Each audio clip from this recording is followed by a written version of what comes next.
Hello my dear students, good morning all of you. आज आप लोग को बताएंगे 12th क्लास मैथ के चैप्टर नंबर 10 सदिश का वेक्टर। इसका फार्मूला बताएंगे, ऑल फार्मूला बताएंगे। पहले बताएंगे सदिश का गुणनफल, जो कि बहुत ही इम्पोर्टेंट है। इससे कम 5 से 7 क्वेश्चन पूछ ही लेता है, जो कि बहुत ही इम्पोर्टेंट है। आप लोग अच्छा से ध्यान दीजिए। ऑब्जेक्टिव में 5-7 क्वेश्चन पूछ लेता है सदिश का गुणनफल से, और सब्जेक्टिव में तो 1-2 ही पूछ ही लेता है हर एक साल। तो यहाँ पर देखिए, पहले आप लोग को सदिश बता देते हैं। सदिश आखिर होता है क्या? सदिश वैसा राशि है जिसमें परिमाण परिमाण एवं दिशा दोनों हो, उसे हम सदिश कहते हैं। सदिश वैसा राशि है जिसमें परिमाण एवं दिशा दोनों हो, उसे हम सदिश राशि कहते हैं। जैसे विस्थापन और हो गया, ये सब सदिश राशि है। अब देखिए यहाँ पर है सदिश का गुणा 2 प्रकार से किया जाता है। पहला सदिश का गुणनफल, दूसरा अदिश का गुणनफल। जब सदिश का गुणनफल होता है तो सदिश गुणनफल होता है। जब अदिश सदिश गुणनफल होकर अदिश होता है तो उसे अदिश गुणनफल कहते हैं। उसके बाद देखिए यहाँ पर पहला है सदिश का गुणनफल। इसका दूसरा वीडियो बनाएंगे इस टॉपिक का। पहले यह सदिश वाला का गुणनफल, इसको पहले देख लेते बहुत ही अच्छा से। यहाँ पर देखिए, इसे सदिश का गुणनफल को किससे सूचित करते हैं? क्रॉस से सूचित करते हैं। और अदिश के गुणनफल को डॉट से सूचित करते हैं। तो यहाँ पर देखिए क्रॉस से सूचित करते हैं।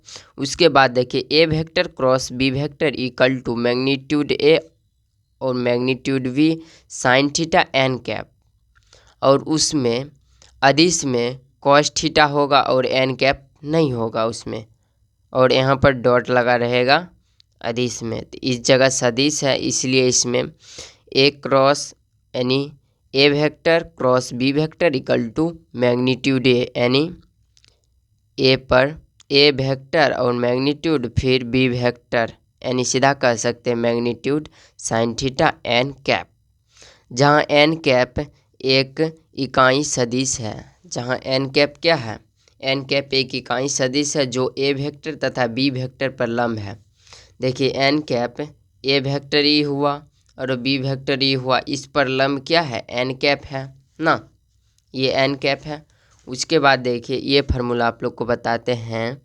ए वेक्टर मैग्नीट्यूड दोनों का अर्थ है A vector cross B vector equal to होता है magnitude A magnitude B sine theta.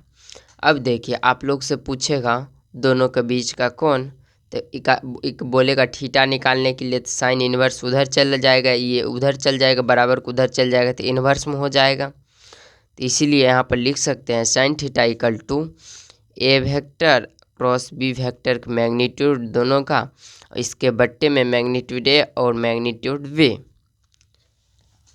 अब देखिए यहाँ पर दूसरा है फार्मूला, ए वेक्टर समांतर बी वेक्टर इक्वल टू 0 होता है। ये दोनों कब समांतर होगा? जब ये 0 हो जाएगा तब इसको समांतर से सूचित करते हैं, समांतर कहते हैं ये दो पाए वाले को। और A vector cross B vector equal to क्या? 0 हो जाए तब भी ये समांतर होता है। फिर यहाँ पर देखिए A vector cross B vector equal to 0 पर वेक्टर, फिर ए वेक्टर इक्वल टू 0 हो जाए, या बी वेक्टर इक्वल टू 0 हो जाए, या ए वेक्टर और समांतर बी वेक्टर, इस जगह भी वेक्टर लगा दीजिए।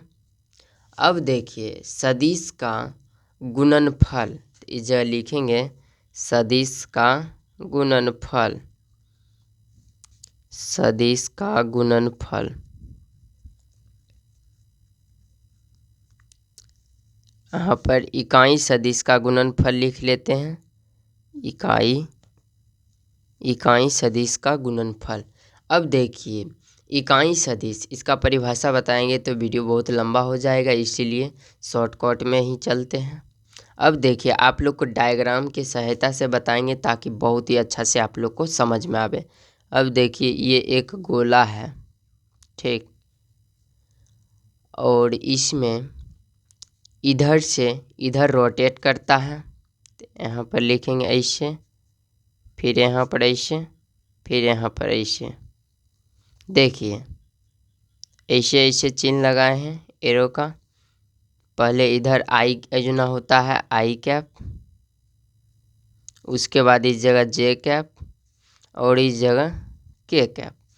इधर रोटेट करेगा तो प्लस में है ना, इधर रोटेट करेगा तो प्लस में है। यदि उल्टा रोटेट करेगा, इधर से इधर रोटेट करेगा तो माइनस में है।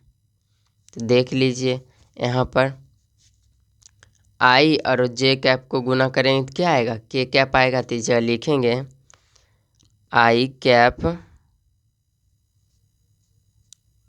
Cross J cap equal to क्या आएगा, के कैप आएगा। उसके बाद देखिए यहाँ पर आई जे हो गया। अब जे कैप और के कैप करेंगे तो क्या आएगा, जे कैप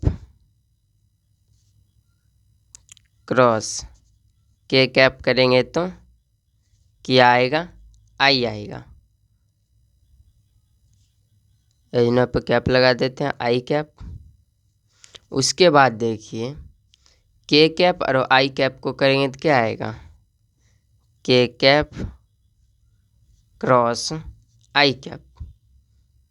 के कैप क्रॉस आई कैप को करेंगे तो क्या आएगा, जे कैप आएगा।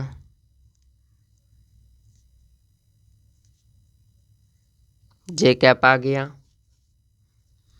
अब देखिए इसको उल्टा करेंगे तो उसके लिए अब चलिए दूसरा वीडियो में बताते हैं आप लोग को। उल्टा करेंगे तब क्या होगा।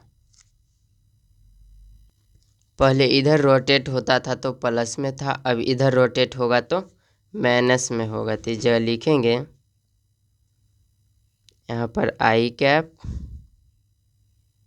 उसके बाद यहाँ पर इधर मत कर रोटेट होगा, ऐसे करके यहाँ पर दे देते हैं जे कैप ना, और यहाँ पर के कैप। अब देखिए ये माइनस में ही आएगा। पहले ऐसे करके रोटेट होता था, ऐसे करके रोटेट होता था तब प्लस में। अब क्या होता है, इसका विपरीत होता है रोटेट। तो अब यह क्या होगा, माइनस में होगा। तो इस जगह लिखेंगे आई कैप ना, क्या लिखेंगे, आई कैप लिखेंगे। उसके बाद देखिए यहाँ पर लिखेंगे आई कैप क्रॉस किया, और यहाँ पर लिखेंगे आई कैप। उसके बाद क्रॉस में की करेंगे, ये आई कैप हुआ। इसके बाद इधर से उल्टा लेंगे, उल्टा, तब ना होगा जे कैप माइनस में। तो इस जगह लिखेंगे के कैप इक्वल टू माइनस में इधर क्या होगा, जे कैप। उसके बाद फिर से देखिए के कैप और जे कैप लेंगे, के कैप क्रॉस जे कैप तो इक्वल टू क्या आएगा, माइनस में आई कैप। उसके बाद देखिए जे कैप और आई कैप को लेंगे तो क्या आएगा, के कैप। यहाँ पर जे कैप क्रॉस के कैप इक्वल टू क्या होता है, आई कैप माइनस में।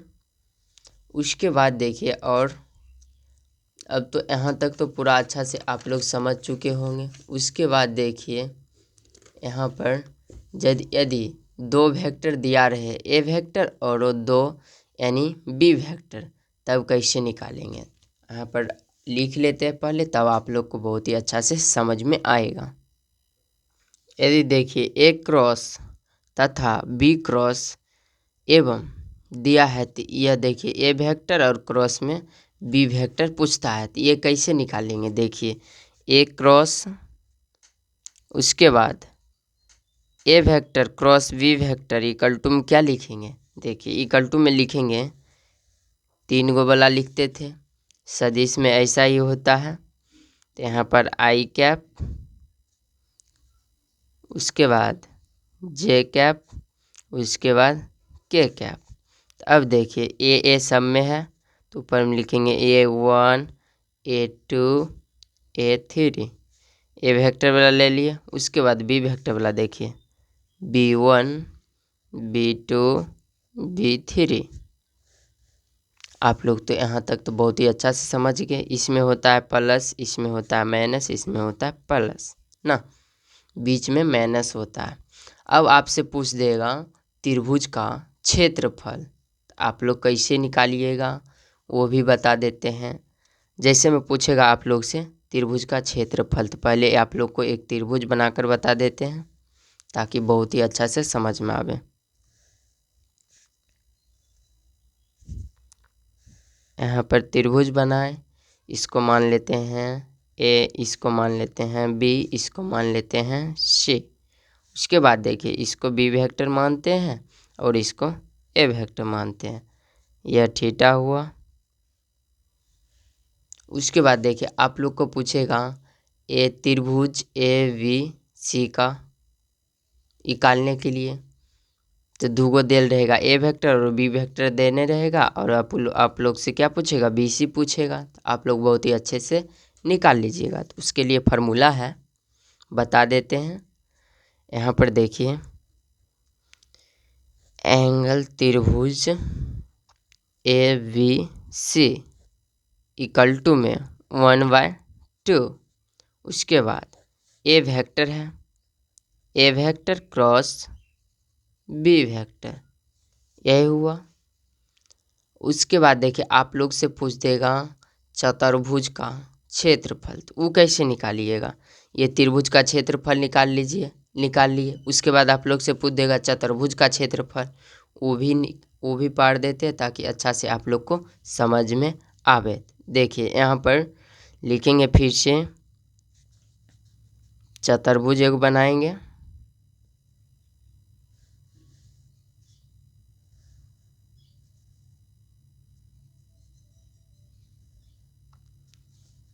इसको नाम दे देते हैं ए वेक्टर, इसको नाम देते हैं बी वेक्टर। ए वेक्टर और बी वेक्टर दे दिए, ये दूगो देने रहेगा। आप लोग से पूछेगा निकालने के लिए, यही पूछेगा चतुर्भुज का क्षेत्रफल निकाले। तो उसके लिए फार्मूला होता है क्या, उसके लिए फार्मूला होता है